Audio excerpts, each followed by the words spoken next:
So this problem is supposed to be teaching you how to use default dict, and for a bit of a laugh, I just decided to solve it using a simple couple of lists. And presumably, hackerrank will check that you've used default dict in your code and fail it if you haven't used it. Nope. It carries on anyway, which kind of proves that there's like really no right way to code something. But I mean, they could have just checked and said, "Hey, you haven't used default dict. What are you doing?" Never mind. So what it's doing here is it starts with giving us two integers. I hate the whole interface of hackerrank. It's like they made it for a different language and then just like shoved Python in there somehow. I don't know. So you input. So there are loads of kids being taught to use input everywhere in their code, which is really horrific way to like code anything. But anyway, so just for simplicity to start with, we take in, it gives us two numbers.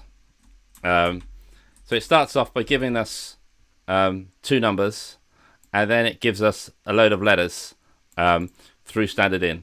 So the first thing it gives us is the length of the number of words, which is technically characters in this example, but could be words, that are in group A, and the number of them that are in group B. We get them out, and then we do the little things which it wants us to do. So, I mean, the reason why default dict would, in theory, be a good, at least according to this hackerrank author, would be a good situation, I think, is that what I'm doing here is that although this solves the problem and it's clear and readable, what's not optimal is that I read everything too much. So I go through group B, I chug through group B, and every time I chug through group B, I then chug through group A as well.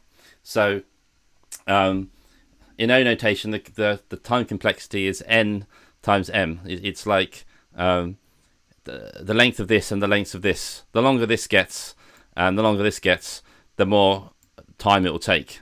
So if these are really big, this wouldn't be a very optimal solution. So what can we do? Well, then I guess we for the sake of the example, I will be a good boy and import what they want me to do. So I'm going to import default dict. What I'm going to do is I'm going to make, instead of group A, instead of using just a list, I'm now going to use a default dict where each item by default is a list. So it's a dictionary of keys that point to lists. And then I'm going to populate the group A with the positions of where all the letters are in group A. So so the way I want to do it is like that.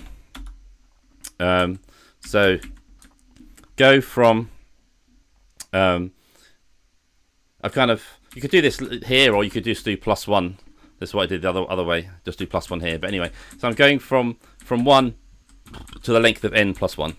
So this is so I start at 0, I don't start at 1. Then we get the words in, then we append it. So this is like this, but we've done it one time. That didn't make much sense, but anyway, don't care. And then we are, so we've been through A, and now we want to go through through the other bit as well. So so the same thing, if it's in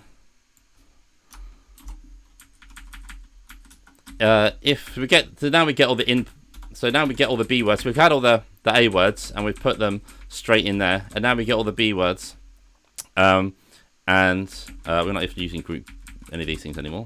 And if it's in group A, we print it out, and if it's not, we print -1. Let's hope that works. Let's have a go. It does. Does it work for all the other cases? I don't know. We'll find out. It does. Success.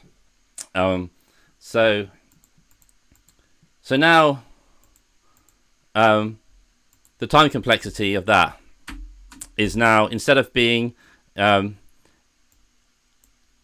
times m, because before I was going through them, I was going through m for every time.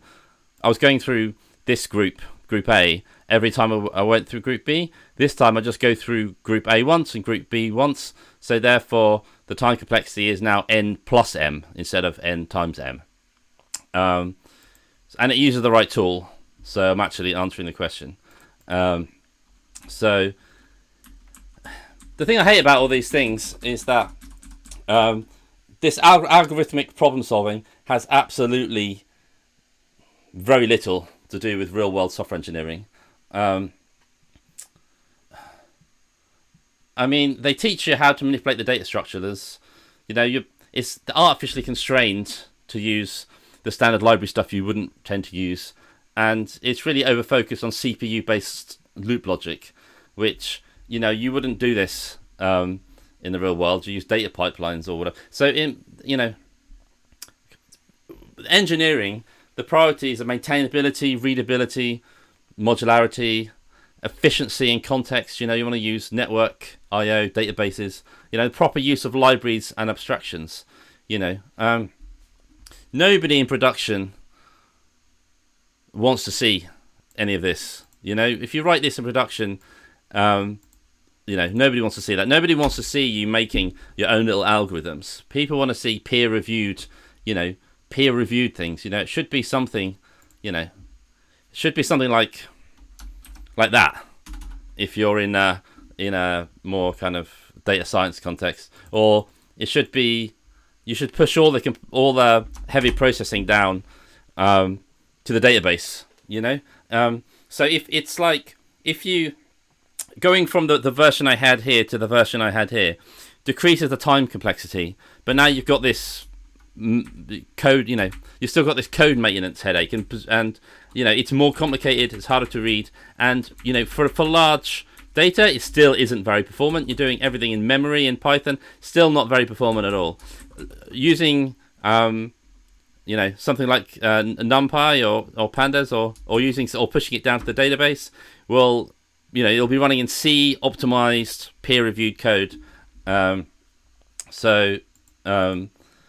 Yeah. So why bother with this? I don't know. I mean, it is slightly it's very hit or miss in an interview. I mean, they're trying to screen for basic code fluency under pressure. It is very much not how a real engineer would think about any problems.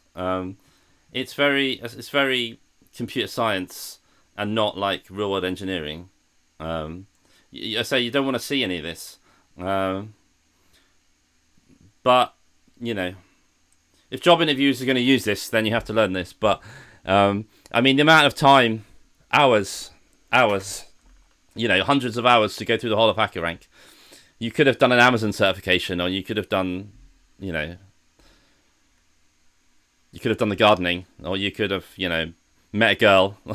You could have done anything with your life apart from spend hundreds of hours at hackerrank. So I'm not entirely convinced by it. I wouldn't screen applicants this way. People do. What can we do? Yeah. That's all I'm going to say on this. Bye.